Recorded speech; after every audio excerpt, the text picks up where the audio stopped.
spirit. It beckons to me. A lone witness to the carnage that must have happened here. I must speak with it. There is an urgency in its bearing that cannot be denied. The Red Prince addresses the lizard spirit. He turns out to be a dreamer, long dead, who speaks archaically and sings in a truly ancient tongue. Rav Mudon, Anan Eket, Vetu Duran. Like a lullaby, the melody lulls them both to sleep until, with a start, the Red Prince wakes once more. My word. Even I, not in my wildest, most demon-lusting dreams, could have guessed a destiny such as this. A tale too preposterous to be believed, and yet so ultimately, so undeniably true once told. The race of lizards, all of us, we were dragons once. Great red dragons. Somehow, eons ago, we withered. We shrank, our wings shriveled. Never more to be the majestic creatures we once were. Until now.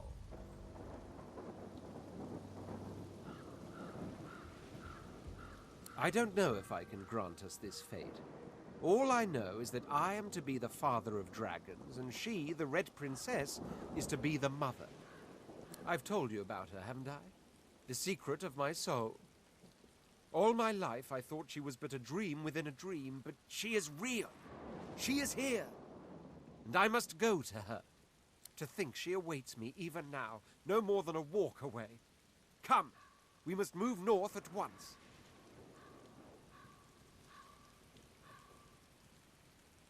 Dying indeed. We mustn't forget the House of Shadows continues to hunt us. The dreamer I met only managed to elude them by escaping bodily into the dream realm, never to return. Sacrifices are being made in our names, mine and hers, so that we may sire dragons. I intend to prove worthy of these sacrifices. The Red Prince turns to thank the spirit for its aid. The old soul concludes its melody, and with it, its stay upon this world.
recognize the dog from the town square in Driftwood. The wounds from his spiked collar are healing well. Oh, hi! How are you? I'm good. Hey, did you smell that? It smells like the fish place, doesn't it? Like fish, only, worse. Okay, bye!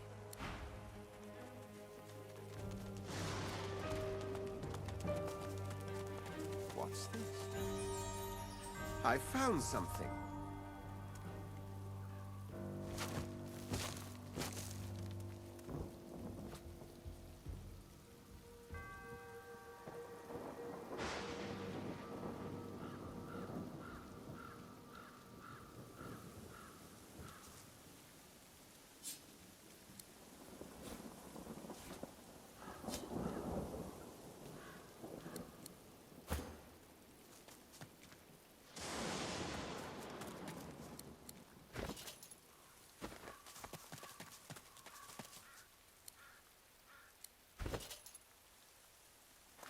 A lifeless elven child is cradled in your arms. Your vision blurs with tears. You look away to a raised valley below. Tendrils of death fog dissipate, revealing a victorious Divine Order army advancing. Humans, magisters, murderers. A painful death, trapped and defenseless.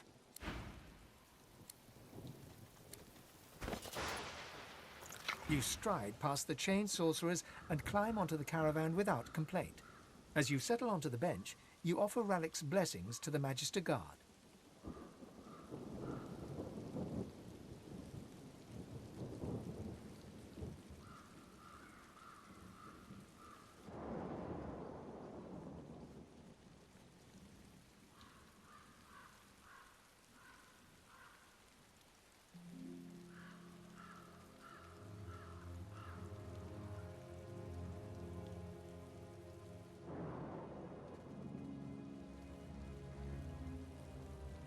He offers only a bleary-eyed stare of disinterest in return before shoving the chained sorcerers aboard. As you watch them cower, you cannot help but feel annoyance.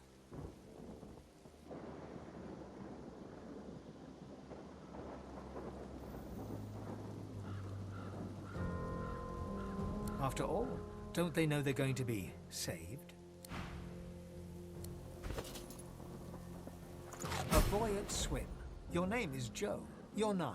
You're brave. You're off to see your mum. A shadow moves below you. A jagged vice closes on your thigh and pulls you down. Water fills your lungs. Blood billows. Eloisa was the prettiest girl, not to others, but to you. Her luminous eyes shone brighter than the moon. The day you collared her for Fort Joy, you wept every tear you had. You never cried again.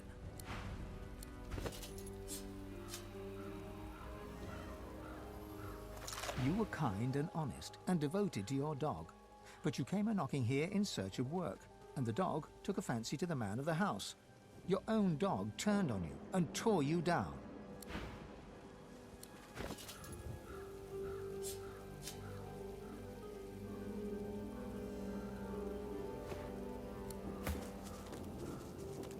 Look out! I see a trap nearby. Careful. I've spotted a trap.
mistress.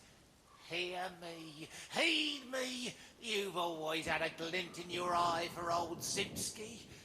Don't abandon me now. Zimski mutters to himself as he traces sigils in the dirt. He spies you, and a shrewd look brightens his eyes. He stretches out a hand, showing you a solitary coin on his palm.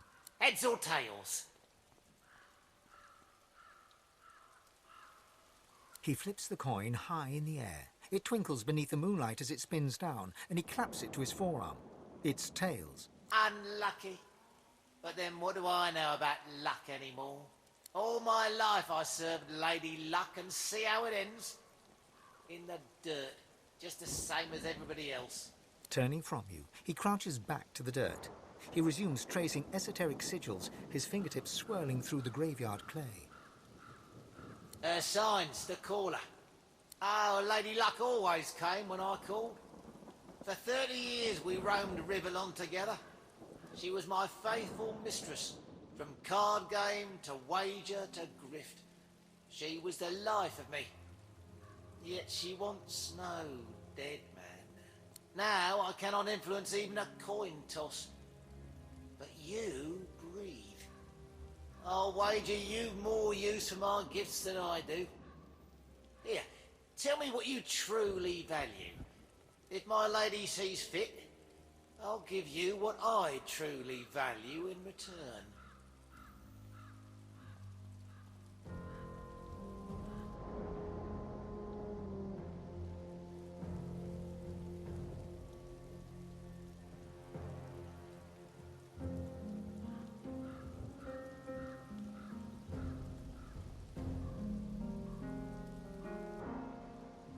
Good enough? He smiles a foxy smile as he stabs claw-like fingers at your chest. He begins to trace sigils on your flesh. Though you cannot feel his fingers upon your skin, something inside you shifts. You feel a coldness, and a sick longing seeps into your heart.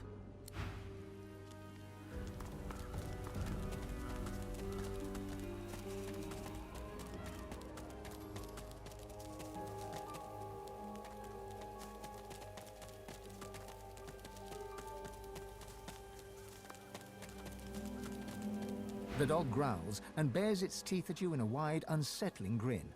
You swear you see a worm emerge from its grey-pink gums, then burrow back in. Come closer. I dare you.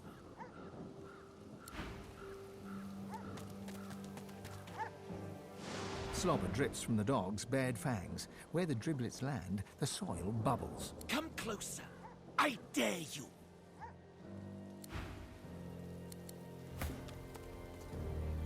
The dog growls and bares its teeth at you in a wide, unsettling grin. Come closer. He sniffs. He snarls. I am death. There's no defying me. You would mock the beast after crawling into its mouth?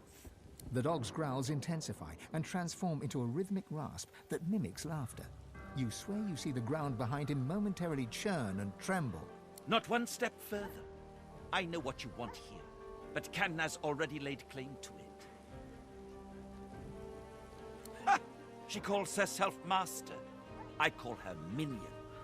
Whatever name you choose, it is her hand that will wield it, not yours. The dog raises its head to the stormy sky and howls.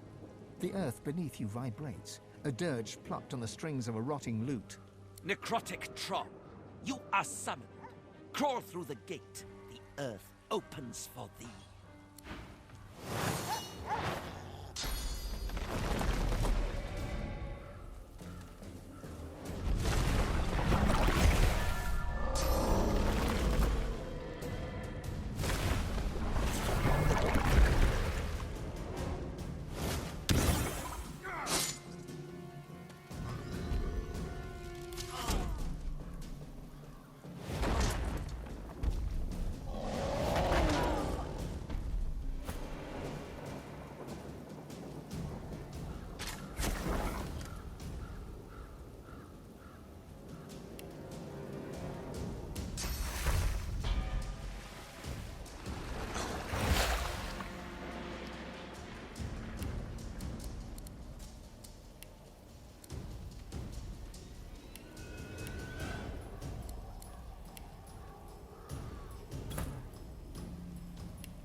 creature is as blank as a sack.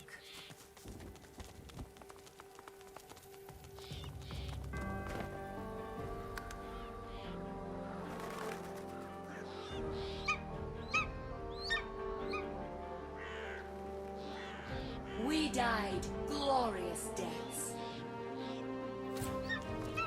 We were In picked death, off by the spies. dwarves give That was eagles no life. glory and An no elegant point to it either. passing for an inelegant people. You watch yourself. There's a voice whispering promises to the dead around here. Word is that they'll be walking about with flesh on their bones again if they send you to the Hall of Echoes. You're God-woken, ain't you? You've a certain something about your aura. Don't ask me why. But someone out there's got it in for you and everyone like you. The spirit is dressed in tattered ceremonial garb. Eagle feathers tangle in his beard, and bird droppings decorate his robes. He surveys the circling flock with evident satisfaction. My faithful eagles work still. They know their duty. They need me not. See my feather fall here, prime among my flock. He won't leave my body till naught remains but bleached bone. No ordinary hunger, but a trained hunger. Watch. See him separate spleen from marrow, just so. Hurts, my dear girl, no. All I feel is pride. My featherfall knows just how to slice and just what to chew. He eats to free me, to free this spirit from its earthly ties. With each peck, I am closer to the Hall of Echoes. We're an example! Watching the birds pick your body clean is almost soothing. At least you know you're doing some good for a creature. And it means that elf ain't getting his claws on my corpse. Not mine specifically, but he creeps from grave to sepulchre, taking what he wants. Whatever he wants.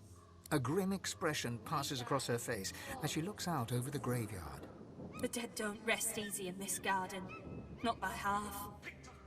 He lives in the big house by the gate. I ain't about to wander up and ask for a name, mind you.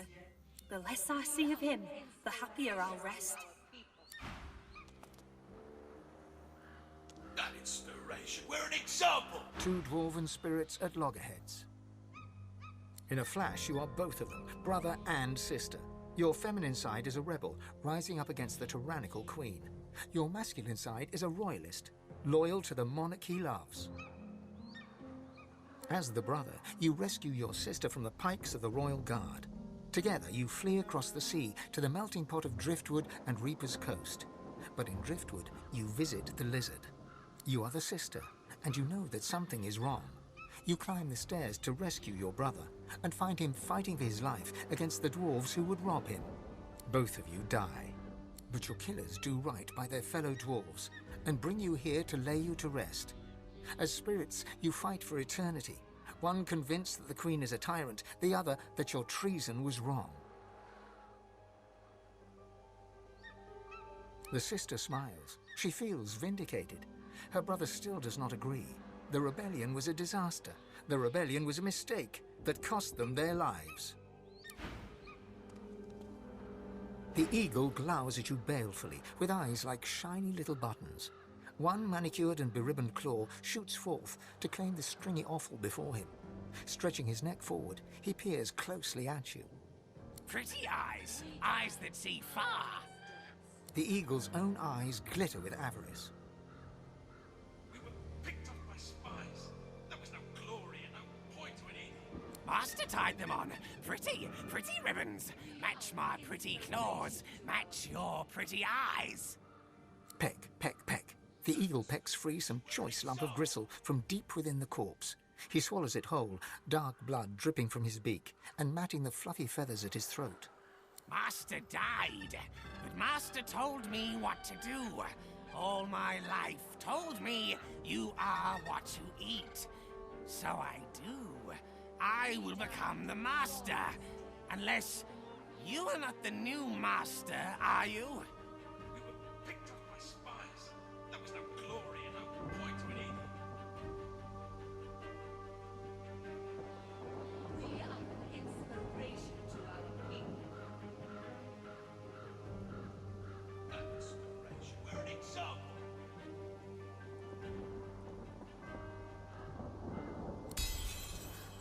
And if you want to be my master, you must first become the master.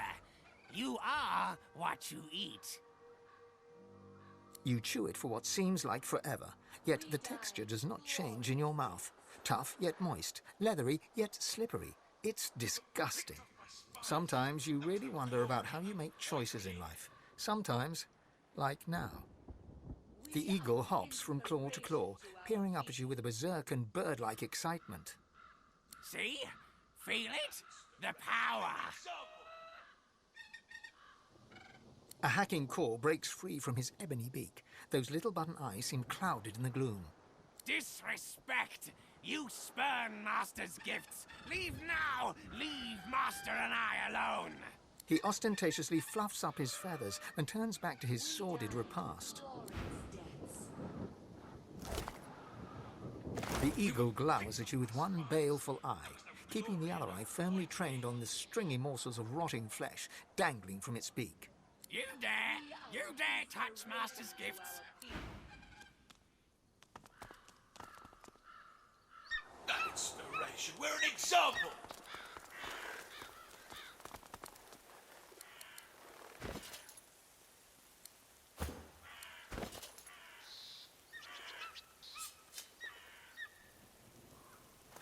Biting deep into the rotting flesh, your senses are assailed with a rank odour of meat long past its prime. Your memory wavers and becomes not your own, but the memory of one who led the most solitary of lives. You see myriad wings flapping, your hand scattering birdseed. You hear the screeching of eagles, the tearing of flesh. All of your life is centred on this place, this pedestal of death. All of your life is dedicated to feeding your eagles the meat of your dearly departed people.